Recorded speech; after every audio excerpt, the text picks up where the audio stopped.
Welcome to Real Money Dramas. My name is Mark. I ran a small logistics company just outside Dallas. Mostly local freight. Nothing glamorous, but it paid the bills.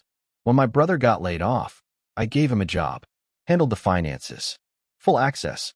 3 months later, my company card got declined at a gas station. I checked the balance. The account was empty. That's how it started. Just a Tuesday morning at a Chevron off I-20, trying to fill up a truck before a delivery run. The pump stopped at $25. Card declined. I tried again.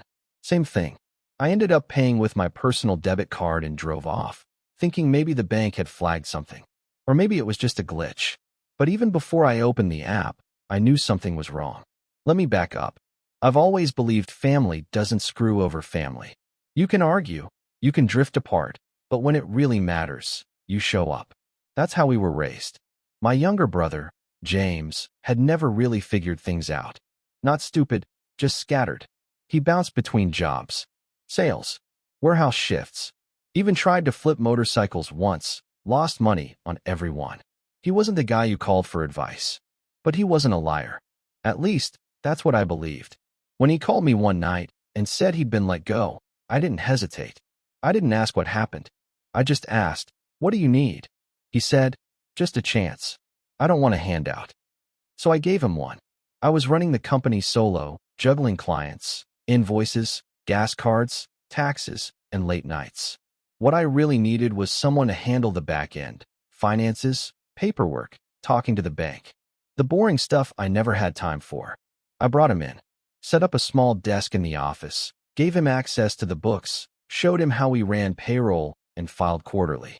Told him, "This isn't Wall Street. You don't have to be a genius. Just keep it clean, keep it tight." He nodded and said, "I won't let you down." We had a deal, unspoken but real. If one of us makes it out, the other one gets pulled up, too. That's how it had always been. When we were kids, I used to sneak snacks into his backpack because he wouldn't eat at school. When I got my first truck, he rode shotgun on every route just to keep me awake on night drives. So yeah, maybe he was reckless, but I trusted him. That trust cost me more than I ever thought possible. And it started with one gas pump, one beep, one declined card. I pulled into the warehouse lot, sat there in the truck with the engine running, staring at my phone. I opened the business account. 0. No pending charges. No explanation. Just empty. And that's when everything started unraveling. I stared at that 0 on the screen for a long time. At first, I thought maybe it was a glitch. A temporary freeze. Maybe someone messed up a transfer or the app was lagging. I refreshed the page 5 times. Still nothing. But before that day, I never had a reason to question anything. Because James had been doing well. Better than I expected. He picked things up fast. Within a week, he was chasing down overdue invoices and calling vendors I had not had time to deal with. He wasn't just pushing papers around. He was solving problems. One day, he came in holding a spreadsheet, pointed at 2 old vendor debts, and said, "We can knock these out and renegotiate the rates." I already talked to them. And he did. Paid them off. Got us better terms. It felt like I finally had someone in the trenches with me. So I let go a little. I spent more time with clients. Got back on the road, visited warehouses, talked shop with shippers. I figured the back office was in good hands. Then he brought up switching banks. Said the current one was slow with transfers and charging us too many fees. He'd done some digging, found another bank that offered better rates, faster processing, a dedicated business rep. Sounded legit. And I was tired. Tired of juggling both ends of the business. I wanted to trust that someone had my back. So I told him, "If you're sure, go ahead." He said, "You'll need to give me authority to move the funds. They'll want to see it in writing." I signed a limited power of attorney, just enough to authorize payments, open the new account, and deal with the IRS on routine stuff. Payroll, taxes, reporting, the things I never had time for. It made sense at the time. He was already doing the work.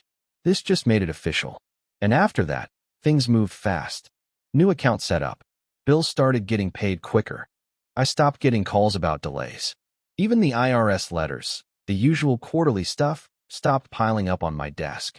James said he rerouted them straight to his inbox so I would not have to deal with it. I remember thinking, maybe this was what running a business was supposed to feel like. Delegating. breathing. We even started talking about upgrading 2 of the trucks. Business was steady, and for the first time in a while, I thought maybe we were getting ahead. But that was the thing. When everything feels calm, you do not always realize you're drifting straight into a storm. And I never saw it coming. The first red flag came about a month after we switched banks. A longtime client called me on a Tuesday afternoon. Calm voice, but a little off. He said, "Hey Mark, just a heads up. That check you sent? Bounced." I didn't get it at first. I thought maybe he was mistaken. We had the funds. Or at least, I thought we did. I told him I'd look into it and get back to him. Then I called James. He picked up right away. No hesitation in his voice. He said something like, "Yeah, they're upgrading their system. Some checks are getting flagged during the transition. I already talked to them. Should be cleared in a day or 2. He sounded confident. Too confident. Still, I let it go. Told the client we were on it, apologized for the inconvenience, and moved on. But it stuck with me. Just a little itch in the back of my mind. The next warning came at 3 in the morning, exactly 1 week later. One of my drivers texted me. Said he was stuck at a truck stop off 287. Couldn't pay for gas. His fuel card got declined, and his direct deposit came up short. He had just enough to buy a sandwich and coffee. I rolled over in bed, heart pounding, and called James right then and there. He didn't answer. I left a voicemail, half asleep but sharp enough to say, "This better be a mistake." The next morning, he called back and brushed it off. Said payroll had a processing delay on the bank's end, that it was already fixed. I wanted to believe him. I really did. Because if I didn't, if I let that doubt grow, I'd have to face the idea that something was seriously wrong. So I buried it. But I started watching. Quietly. Carefully. I looked through a few statements, but everything seemed okay. Or at least, nothing screamed fraud. I told myself I was just being paranoid. Business had its hiccups. It was normal. And yet, I stopped sleeping well. Every time I looked in the mirror, I saw someone trying to stay in control, gripping the wheel a little tighter, jaw clenched a little harder. I caught myself triple-checking receipts, second-guessing schedules, staring at emails like they were written in another language. James, on the other hand, acted like nothing had changed. He still showed up early, still answered calls, still smiled like he was doing me a favor. And that was the worst part. Because when something breaks inside your own house, it doesn't explode. It leaks. Quiet. Slow. And by the time you notice the floor's wet, the foundation's already rotting underneath you. It was a Friday morning. Nothing special. I had an early pickup and figured I'd take one of the smaller trucks myself. Just something to clear my head. No meetings, no emails. Just road. I stopped at a gas station off Belt Line like I had 100 times before. Slid the company card in. Declined. Tried again. Same thing. I stood there for a second, staring at the screen. It felt too familiar. Like déjà vu, but heavier this time. Not a glitch. Not a fluke. Not anymore. I paid out of pocket, again. Got back in the truck and didn't start the engine. Just sat there in silence. Then I called the bank. The rep sounded nervous. Said the business account had been frozen. I asked why. She said it was a request from the IRS. I didn't speak for a few seconds. I just stared through the windshield like something was supposed to appear out there. An answer, maybe. Something that would make this make sense. Back at the office, the air felt wrong. Still, but not quiet. Like after someone leaves a room in a hurry, and you can still feel the shift. James's desk was clean. Too clean. The drawers were empty. Laptop gone. Not taken, just not there. I opened the supply closet. The file box we used for tax folders and bank letters was missing. I called his cell. Out of service. Then I sat down at my computer and opened our shared inbox. He was supposed to forward everything important to that address. I typed IRS in the search bar. Nothing came up. Nothing at all. That made no sense. We used to get quarterly reminders, letters about reporting deadlines. Always something. So I opened the Settings tab. Clicked on Filters. There it was. He had set up a forwarding rule. Every email from the IRS automatically redirected to his personal email. I never saw a thing. My chest tightened. Not panic, not yet. More like a slow pressure pushing inward.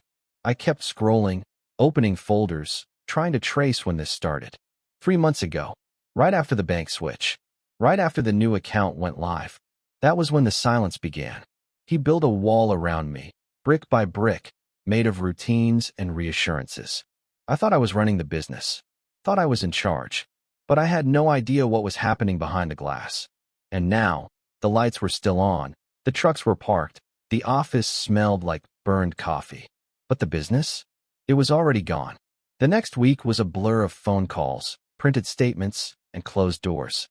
The IRS sent me a formal letter. I opened it sitting in the cab of my truck, parked behind the office. 6 pages long. I read the first paragraph 3 times before it landed. They had flagged significant underreporting. 3/4. No tax payments. No filings. No communication. Everything was under my name.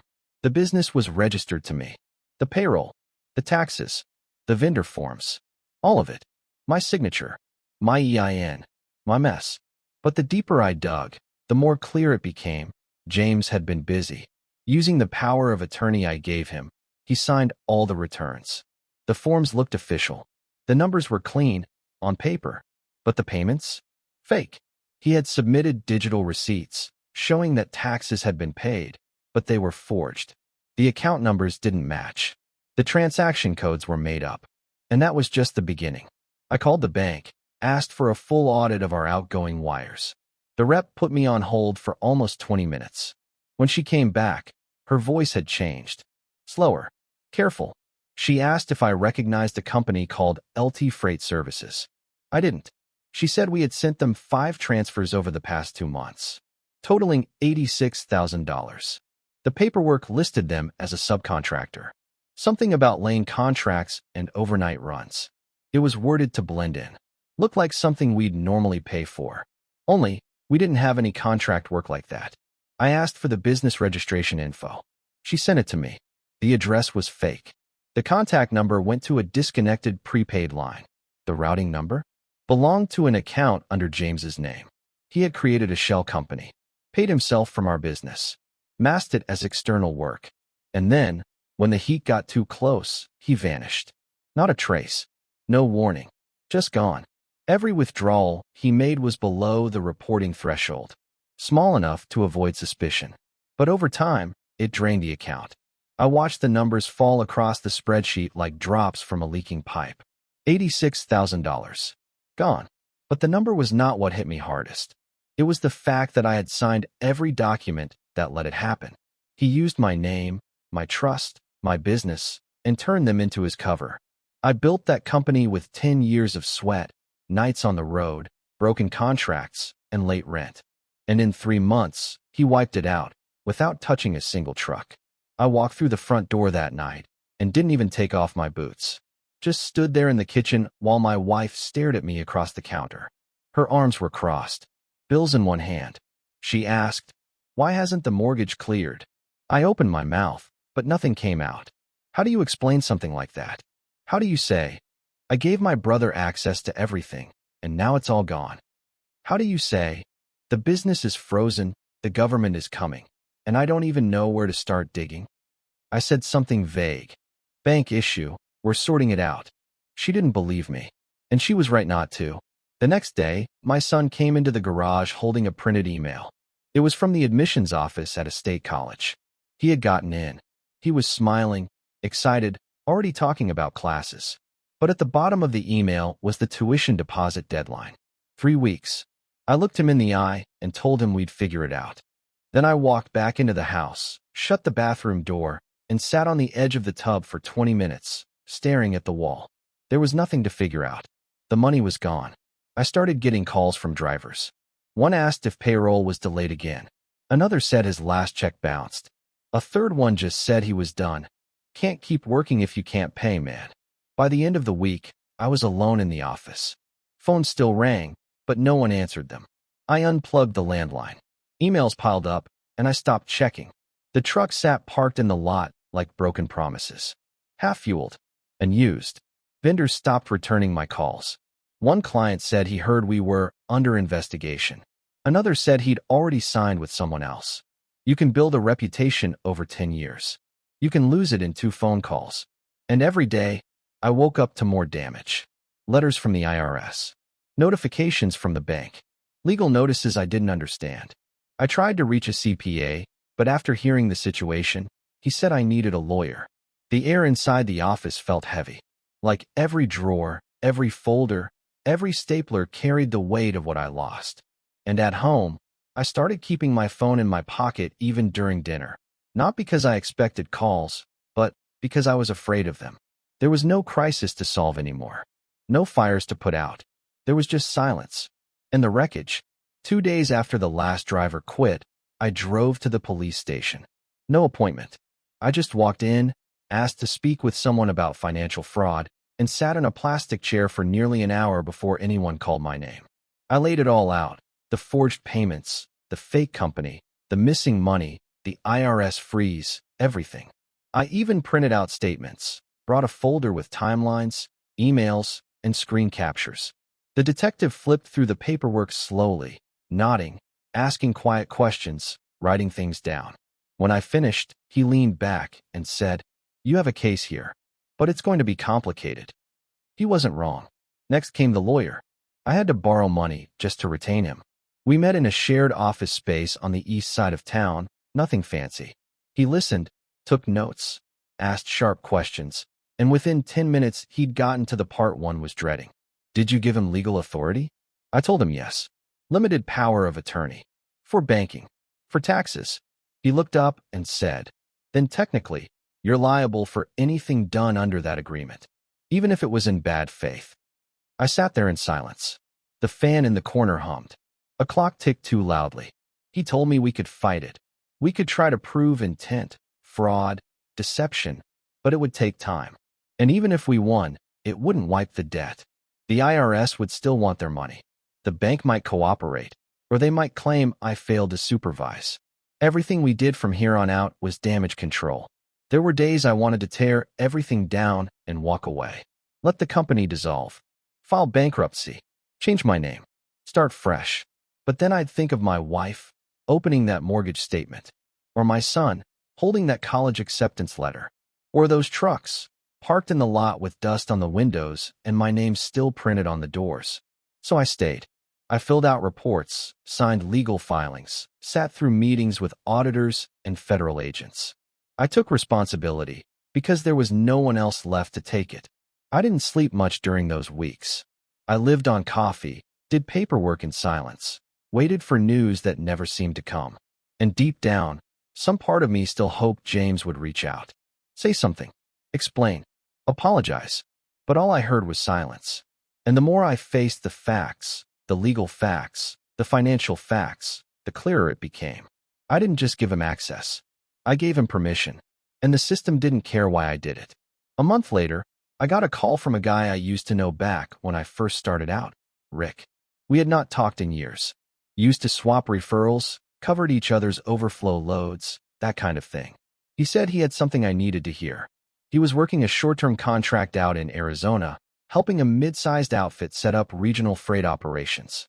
Said one of the managers there looked familiar. Too familiar. Different name on the business card, but the face? Same. It was James, running logistics, wearing press shirts and shaking hands. Like none of it ever happened. Rick said, "He's using the name Jimmy Lowry. Got a business email, new LLC, even a slick-looking website." I didn't say much. Just thanked him and hung up. I sat at the kitchen table for a long time that night. Not angry, not shocked, just tired. I looked him up online.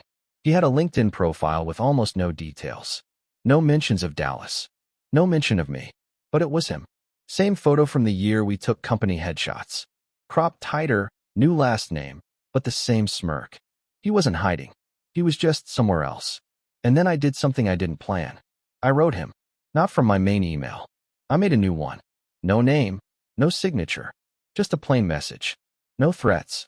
No accusations. Just a single question. Why? He replied the next day. Because you were always stronger. I just leveled the field. That was it. No hello. No apology. No explanation. Just that. I read it 5 times, trying to figure out if it was supposed to be an excuse or a confession. It felt like something he had been waiting to say for a long time. Like this wasn't about money. Not really. It was about feeling smaller. About being the one who followed. The one who got rescued, hired, pulled up, taken care of. I thought I was helping him. He thought I was holding him down. And when he finally got the chance to take something back, he took everything. I didn't respond. There was nothing left to say. I sat there with the screen glowing in the dark, the cursor blinking under those words, and realized something I hadn't faced yet. He didn't run because he was scared. He ran because he thought he'd won. I never got my company back. Not really. By the time the audits were done and the legal dust started to settle, the name was trashed, the clients were gone, and the brand meant nothing. Just a shell with invoices no one would pay and a website I couldn't afford to maintain. What I had left was debt. Debt to the IRS. Debt to vendors.